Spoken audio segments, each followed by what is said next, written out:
कहानी की शुरुआत समुद्र के बीच बसे एक रहस्यमयी टापू से हुई, जहां हमें एक विशाल स्टेडियम लोगों से खचाखच भरा दिखाई दिया। वहां मौजूद सभी लोगों की नजरें सामने खड़े स्टाफ पर टिकी थीं। तभी स्टाफ के इशारे पर 3 मीटर लंबी एक बड़ी शार्क धीरे धीरे चारे के तौर पर ऊपर खींच कर लाई गई। तभी वहां बैठे लड़के को समझ आ गया कि अभी कुछ बड़ा होने वाला है। उसने तुरंत अपने बड़े भाई को देखने के लिए कहा और जैसे ही उसका भाई सिर उठाकर देखने लगा, उसी पल पानी के अंदर से एक विशाल जीव अचानक बाहर निकल आया।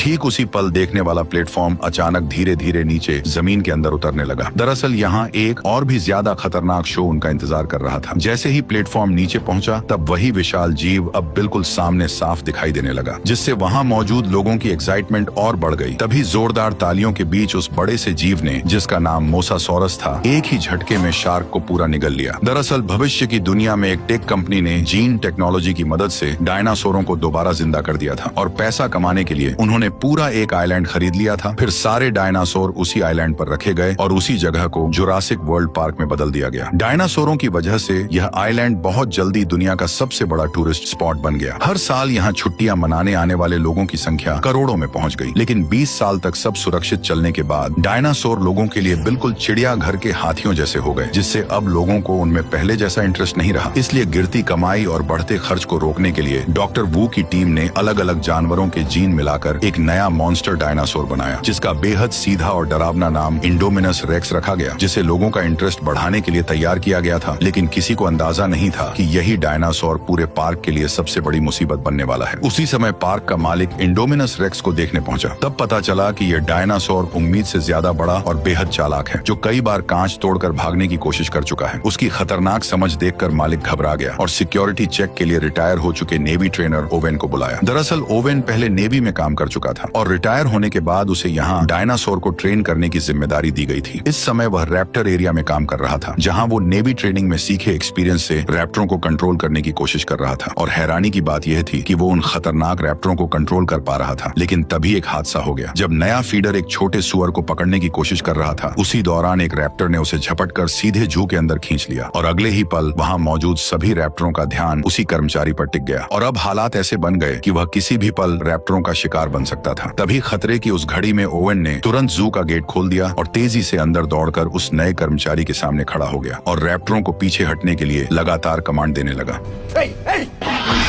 काफी कोशिशों के बाद ओवेन के साथी कर्मचारी को बाहर खींचने में कामयाब हो गए। लेकिन उसी वक्त रैप्टर नीचे झुककर शिकार की पोजीशन में आ गए, जिससे ओवेन को समझ आ गया कि अब उसकी जान खतरे में आ चुकी है। इसलिए वह एक तरफ कमांड देता रहा और दूसरी तरफ धीरे धीरे पीछे हटता गया। फिर जैसे ही गेट बंद होने ही वाला था, वह अचानक एक रोल मारकर ठीक समय पर बाहर निकल आया और इस तरह उसकी जान बच गई। इसके बाद क्लेरा ओवेन को इंडोमिनस रेक्स के पास ले गई और बताया कि यह टी रेक्स के जीन से बना एक सीक्रेट हाइब्रिड है, जो बचपन से अकेले पला है। यह सुनकर ओवेन ने चेतावनी दी कि अकेलापन उसे खतरनाक बना सकता है, इसलिए उसने तुरंत डायनासोर को दिखाने को कहा। लेकिन हैरानी की बात यह थी कि खाना डालने के बाद भी इंडोमिनस कहीं दिखाई नहीं दिया, जिससे सब बेचैन हो गए। और सबसे अजीब बात यह थी कि मॉनिटरिंग सिस्टम भी किसी तरह का हीट सिग्नल पकड़ नहीं पा रहा था, जैसे वह विशाल दानव अचानक हवा में गायब हो गया हो। तभी ओवेन की नजर दीवार पर पड़े बड़े बड़े पंजों के निशानों पर गई और इससे अंदाजा लगाया गया कि शायद इंडोमिनस दीवार पार करके बाहर निकल गया है। यह सुनते ही क्लेरा का चेहरा पीला पड़ गया। उसने तुरंत कंट्रोल सेंटर लौटने का फैसला किया और रास्ते में ही टीम को अलर्ट रहते हुए इंडोमिनस के शरीर में लगी लोकेशन चिप तुरंत ट्रैक करने को कहा। दूसरी तरफ पार्क के अंदर मौजूद ओवेन और गार्ड दीवार के पास जाकर ये देखने लगे कि आखिर इंडोमिनस बाहर कैसे निकला। लेकिन तभी कंट्रोल सेंटर से एक डरावनी खबर आई कि लोकेशन चिप दिखा रही है कि इंडोमिनस अभी भी अंदर ही है। ये सुनते ही सबके होश उड़ गए, क्योंकि उस समय तीनों लोग अभी भी उन्हीं पंजों के निशानों को ध्यान से देख रहे थे। कंट्रोल रूम के स्टाफ ने तुरंत गार्ड को फोन करके उन्हें जल्दी से वहाँ से निकलने के लिए कहा। ओवेन ने जैसे ही यह सुना, वह तुरंत मुड़कर अंदर वाले गेट की तरफ दौड़ पड़ा। लेकिन तभी आखिरी गार्ड ने देखा कि इंडोमिनस ठीक उस ओर बढ़ रहा है जिधर ओवेन भाग रहा था। तभी इस अफरा तफरी में अचानक डायनासोर ने एक गार्ड पर हमला कर दिया। घबराकर दूसरा गार्ड दीवार के पास बने गेट तक पहुंचा और उसे तुरंत खोल दिया। जब उसने देखा कि उसका साथी इंडोमिनस के हाथों मारा जा चुका है, तो डर के मारे वो घबरा गया और बिना सोचे समझे भागकर गेट के बाहर निकल गया। उधर ओवेन भी पूरी ताकत से दौड़ता रहा और आखिरकार गेट बंद होने से ठीक पहले बाहर निकलने में कामयाब हो गया। लेकिन इंडोमिनस ने गेट में बची छोटी सी दरार का फायदा उठाया और जोरदार टक्कर मारकर पूरा गेट तोड़ दिया और वो भी बाहर निकल आया। इस खतरनाक पल में ओवेन ने तुरंत जमीन पर स्लाइड मारकर खुद को एक कार के नीचे छुपा लिया और फिर बिना देर किए पीछे मुड़कर उस डायनासोर की हर हरकत पर नजर रखने लगा। उसके भारी कदमों की आवाज से उसे पता चला कि इंडोमिनस अब गार्ड की ओर बढ़ रहा है। उस समय कार के पीछे छिपा गार्ड इतना डरा हुआ था कि उसकी सांसें तक अटक चुकी थी। इसी बीच इंडोमिनस किसी राक्षस की तरह सामने आया और गार्ड को एक ही झटके में जिंदा निकल गया। अपनी जान बचाने के लिए ओवेन ने जल्दी से कार के फ्यूल टैंक को काट दिया और पेट्रोल बहने दिया ताकि उसकी गंध इंडोमिनस को कंफ्यूज कर दे और वह उसे सूंघ न पाए। और सच में कुछ ही देर बाद इंडोमिनस को उसकी मौजूदगी का पता नहीं चला और एक जोरदार दहाड़ लगाकर अचानक वहां से चला गया। लेकिन अब वह खतरनाक डायनासोर इंसानी कैद से बाहर निकल चुका था, जिस वजह से कंट्रोल रूम में बैठे सभी लोग घबरा गए। उसी वक्त उन्हें पता चला कि इंडोमिनस लगभग 5000 मीटर दूर विजिटर एरिया की तरफ बढ़ रहा है, जहां करीब 20,000 लोग मौजूद हैं। यह सुनते ही क्लेरा ने उस एरिया में अलार्म बजाने की तैयारी की, लेकिन तभी पास खड़े मालिक ने उसे तुरंत रोक दिया, क्योंकि चेतावनी जारी होते ही पूरा पार्क बंद करना पड़ता और सिक्योरिटी पर सवाल उठ जाते, जिससे पार्क बंद होने तक की नौबत आ सकती थी। इसलिए मालिक को भरोसा था कि सिक्योरिटी टीम उस डायनासोर को संभाल लेगी। उसी समय सोल्जर्स की टीम उस जगह पहुंच चुकी थी जहां ट्रैकिंग चिप इंडोमिनस की लोकेशन दिखा रही थी, लेकिन वहां पहुंचने के बाद भी उन्हें इंडोमिनस कहीं दिखाई नहीं दिया। तभी टीम लीडर ने देखा कि जमीन पर पड़ा ट्रैकर इंडोमिनस के शरीर से निकाल दिया गया है। उसी पल अचानक कुछ खून की बूंदें रहस्यमय तरीके से उसके हाथ पर गिरने लगी। ये देखते ही सभी लोग डर कर ऊपर देखने लगे और जो नजारा उन्होंने देखा उसने सबको हैरान कर दिया। दरअसल इंडोमिनस ने गिरगिट के जीन की मदद से खुद को आसपास के माहौल में पूरी तरह छिपा लिया था। ये देखते ही टीम लीडर भागने ही वाला था कि उसी पल इंडोमिनस ने उसे पकड़ लिया। बाकी सभी गार्ड तुरंत अपनी स्टन गन उठाकर उस पर फायर करने लगे, लेकिन अगले ही पल इंडोमिनस ने अपने भारी पैर से टीम लीडर को कुचलकर मौत के घाट उतार दिया। बाकी गार्ड उसे रोकने के लिए आगे बढ़े और लगातार इलेक्ट्रिक शॉट मारते रहे, लेकिन इंडोमिनस ने एक एक करके सभी को बेरहमी से मार गिराया और 1 मिनट से भी कम समय में कई लोग अपनी जान गंवा बैठे। ये खबर मिलते ही ओवन ने गुस्से में क्लेरा को चेतावनी दी कि इंडोमिनस एक ऐसा मॉन्स्टर है जिसे खुद भी नहीं पता कि वह असल में क्या है, और अगर वह जंगल से बाहर निकल गया तो वह हर जिंदा चीज को मारना शुरू कर देगा, क्योंकि ऐसा करके ही वह जिंदा रह सकता है। इसलिए उसे रोकने के लिए असली हथियारों का इस्तेमाल करना ही पड़ेगा। लेकिन क्लेरा अपने मेहनत से बनाए इस पार्क को जंग का मैदान बनते नहीं देखना चाहती थी। इसी वजह से उसने ओवन की सलाह को नकार दिया। यह सुनकर ओवन गुस्से में कंट्रोल रूम से बाहर चला गया, लेकिन पार्क में मौजूद 20,000 से ज्यादा लोगों की सेफ्टी के लिए क्लेरा ने आखिरकार पूरे पार्क में अलार्म बजा दिया। उसी समय दोनों भाई पार्क के एक प्रोजेक्ट का मजा लेने जा रहे थे और जैसे ही उनकी टूर कार स्टार्ट हुई उसी पल स्टाफ को खतरे की चेतावनी मिल गई। इसलिए उन्होंने तुरंत बाकी सभी टूर कारों को रोक दिया। लेकिन अजीब बात यह थी कि दोनों भाइयों की कार नहीं रुकी और वह धीरे धीरे पार्क के अंदर की ओर बढ़ती चली गई। इस इलाके में कई तरह के शाकाहारी डायनासोर खुलेआम घूम रहे थे, जैसे 3 सींग वाला ट्राइसेराटॉप्स, बड़े बड़े हड्डी जैसे प्लेट वाले स्टेगोसोरस और वहीं लंबी गर्दन वाला ब्रैकियोसोरस। ये सभी डायनासोर काफी शांत थे, लेकिन तभी टूर कार के अंदर अचानक एक चेतावनी सुनाई दी, जिसमें बताया गया कि सिस्टम में गड़बड़ी आ गई है और गाड़ी अब अपने आप होटल की तरफ वापस लौटेगी। लेकिन बड़ा भाई लौटना नहीं चाहता था। ऊपर से दोनों पार्क की ऑपरेशन मैनेजर क्लेरा के भतीजे थे, इसलिए उनके पास एक खास एक्सेस वाला रिस्टबैंड था। इसी वजह से उसने सीधे सिस्टम को कंट्रोल कर लिया और अपने छोटे भाई को लेकर पार्क के और अंदर की तरफ बढ़ गया। उधर क्लेरा को भी अचानक अपने भतीजों की याद आई और उसने तुरंत बड़े भतीजे को फोन मिलाया, लेकिन उसी समय नेटवर्क चला गया। इसलिए उसने घबराकर स्टाफ से पूछा कि क्या सभी टूर कार वापस लौट आई हैं। जांच करने पर पता चला कि बस एक ही टूर कार अभी तक वापस नहीं आई थी और वही कार उसके दोनों भतीजों की थी। ये सुनते ही क्लेरा घबरा गई और तुरंत रेस्क्यू टीम को वहां जाने को कहा, लेकिन रेस्क्यू टीम पहले से ही व्यस्त थी, इसलिए मजबूरी में उसे ओवेन के पास जाकर मदद मांगनी पड़ी। उधर दोनों भाई पार्क के टूर एरिया के आखिरी हिस्से तक पहुंच चुके थे और तभी उन्होंने देखा कि सामने की फेंस किसी ताकतवर चीज ने तोड़ दी थी। जब उन्हें आगे जाने का रास्ता दिखा तो बड़ा भाई कार को तुरंत अंदर ले गया। थोड़ी देर बाद वे घने जंगल वाले इलाके में पहुंचे जहां कई एंकाइलोसोरस घूम रहे थे और पहली नजर में उन्हें 4 ही दिखाई दे रहे थे, लेकिन छोटे भाई ने जोर देकर कहा कि वहां 5 हैं। इसलिए बड़े भाई ने फिर से ध्यान से गिनती शुरू की। तभी उन्हें समझ आया कि कार के कांच में जो परछाई दिख रही है वह असल में 5वां नहीं बल्कि उनके पीछे खड़ा इंडोमिनस रेक्स है, जो चुपचाप उनके पास आ चुका था। उसने जोरदार दहाड़ मारते हुए कार को लात मार दी, जिससे दोनों भाई कार के साथ कई फीट दूर पहुंच गए। जैसे ही बड़ा भाई घबराकर कोई नाकाम कोशिश करने वाला था, तभी एक एंकाइलोसोरस की भारी पूंछ कार से टकराई और गाड़ी उलटकर दूर जा गिरी। इंडोमिनस रेक्स ने सोचा कि एंकाइलोसोरस उसका शिकार छीन रहा है, इसलिए उसने तुरंत उस पर हमला कर दिया और दोनों के बीच जबरदस्त लड़ाई शुरू हो गई। जब उसने एंकाइलोसोरस को काटने की कोशिश की तो उसकी मजबूत खाल की वजह से उसके दांत अचानक हिलने लगे। गुस्से में उसने अपने नुकीले पंजों से एंकाइलोसोरस की पीठ पर गहरा वार किया और आखिरकार उसे पलटकर एक ही झटके में मार डाला। ये सब देखकर दोनों भाई डर से कांप उठे और उसी वक्त क्लेरा का का फोन फिर से बज उठा। फोन की आवाज सुनते ही इंडोमिनस को अचानक कार के अंदर मौजूद शिकार का ध्यान आया और थोड़ी देर उसे घूरने के बाद उसने अपने पंजे से कार को जकड़ लिया। फिर उसने अपना विशाल मुंह खोलकर सीधे उसे निगलने की कोशिश की, लेकिन जब ऐसा करने में उसे मुश्किल हुई तो उसने चालाकी दिखाई। उसने कार को दांतों से पकड़कर जोर जोर से जमीन पर पटकना शुरू कर दिया। कांच टूटने ही वाला था कि तभी बड़े भाई ने मौका देखकर अपनी सीट बेल्ट खोल दी और छोटे भाई को पकड़कर कार से बाहर निकल आया। लेकिन उनकी यह हरकत इंडोमिनस की तेज आंखों से छिप नहीं सकी और उसने तुरंत उनका पीछा करना शुरू कर दिया। खुशकिस्मती से सामने एक छोटा सा झरना था, लेकिन इंडोमिनस ने पास आते ही अपना विशाल मुंह खोला। तभी दोनों भाई सही